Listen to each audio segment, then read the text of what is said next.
through 12. Again, that's James chapter 3, verses 5 to 12. While you're flipping through that, I want you guys to think back to the Olympics, Summer Olympics in 2000. You may or may not remember that there was this swimmer. His name was Eric Musambani. He's from Equatorial Guinea, or West Africa.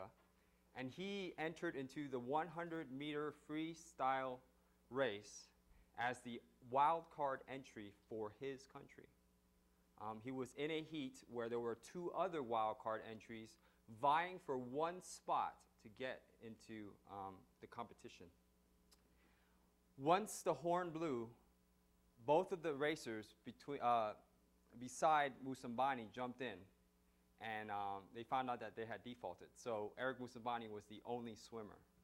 Now, just a little background on Eric Musambani. He never trained in an official Olympic-sized pool. So most of his training was done in a hotel pool. So this was his first time he ever swam in this race. And by the time he was done, his time was so bad that the 200-meter qualifier was better than he was. So you can imagine how bad of a swimmer he was. You can look up his video on YouTube, on collegehumor.com, and you can just hear the broadcasters just ridiculing him and just ripping him apart, just tearing him apart. We live in this society that we just crave for gossip.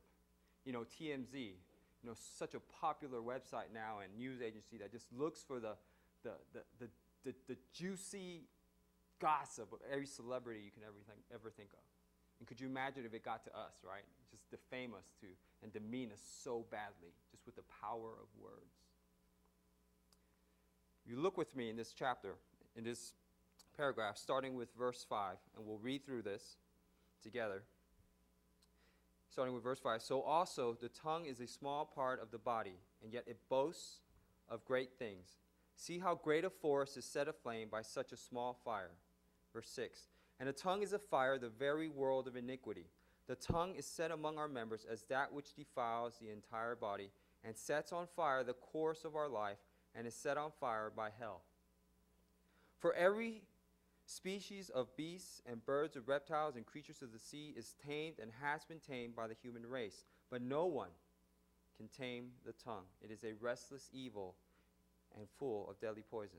Verse 9, with it we bless our Lord and Father, and with it we curse men who have been made in the likeness of God. And from the same mouth come both blessing and cursing.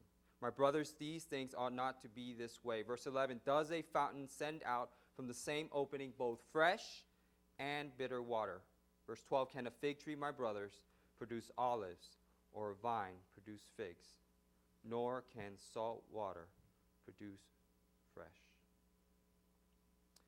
If you look in the Merriam-Webster dictionary, or any English dictionary, you would probably find that there are more words of encouragement and praise than there are words of insult.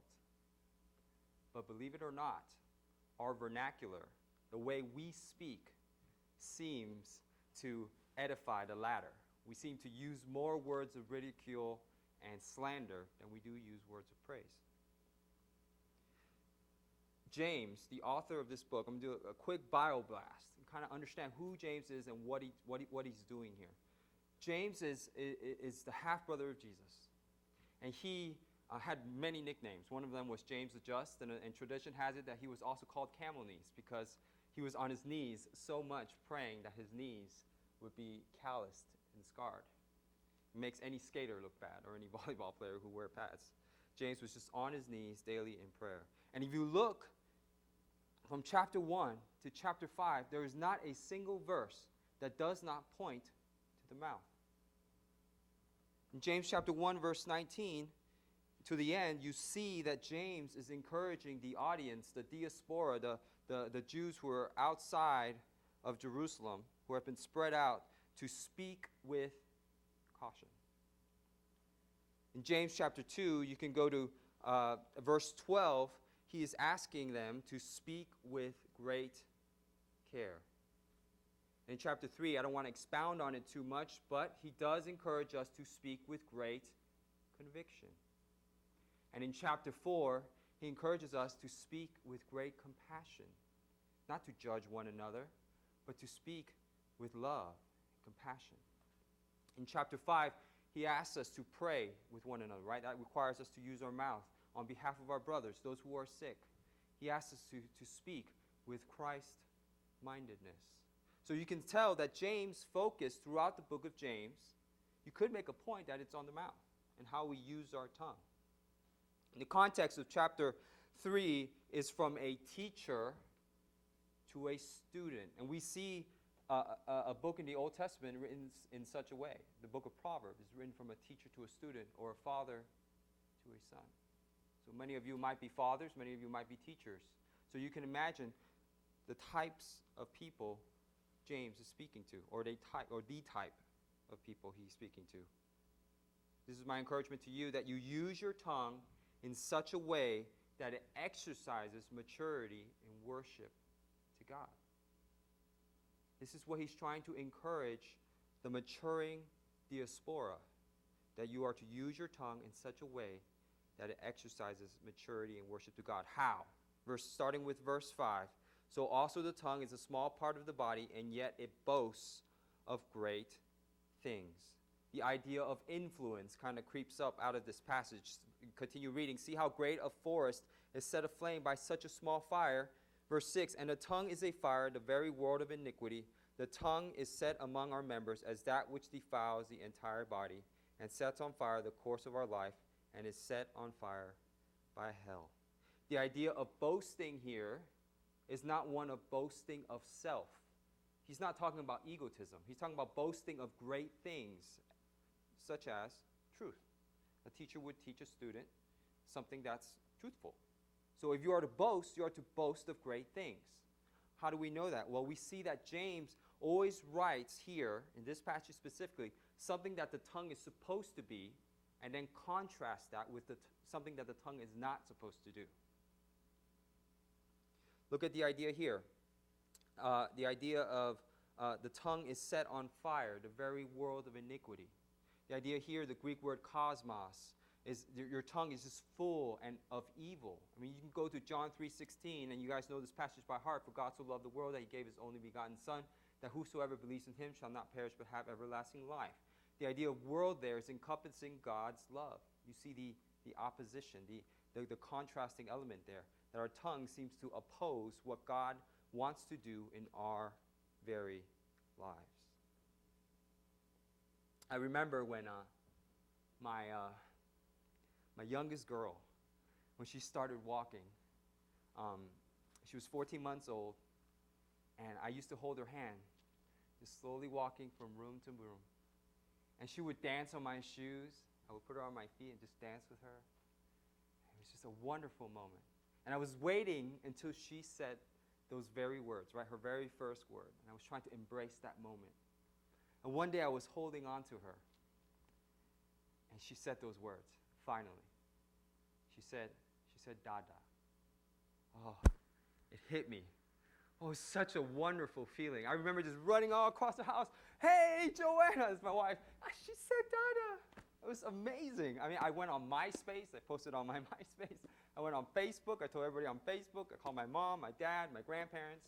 Everybody knew that one word that Abigail spoke meant that much to me. And that's just one word. That's from a child. My son did the same thing too. And then came my youngest, my strong-willed daughter. She learned to walk when she was 9 months old. And I was waiting for her for that very day to say Dada. And I was cradling her on my left arm and just waiting. And I just deflated. She said the words, mine. Mine. Oh, mine. And I was just like, are you kidding me? I can't tell this to anyone. And I just realized the sinful nature of my kids. And but you can see the power of words and the ability and the influence it has. And James is encouraging us here to size our tongue. It's not a physical, you take a ruler and measure how long your tongue is, but rather, do you know how powerful your tongue can be? How influential it can be if it's out of control. When I go home, my wife always reminds me, the minute I step into that door, you need to speak words of life to your children or speak words of death. The minute you think you're going to speak words of death, you don't come into that house. So every day, right after work, I have to sit down and consciously make an effort to speak words of life. Why? Because I'm not just influencing them for that moment. I may influence them for a generation to come. And I need to be careful with how I size my tongue. James is not only telling us to size our tongue, he is also telling us in verse 7 and verse 8 to seize it. Look with me and read with me again. For every species of beasts and birds, of reptiles and creatures of the sea is tamed and has been tamed by the human race. But no one can tame the tongue. It is a restless evil and full of deadly poison.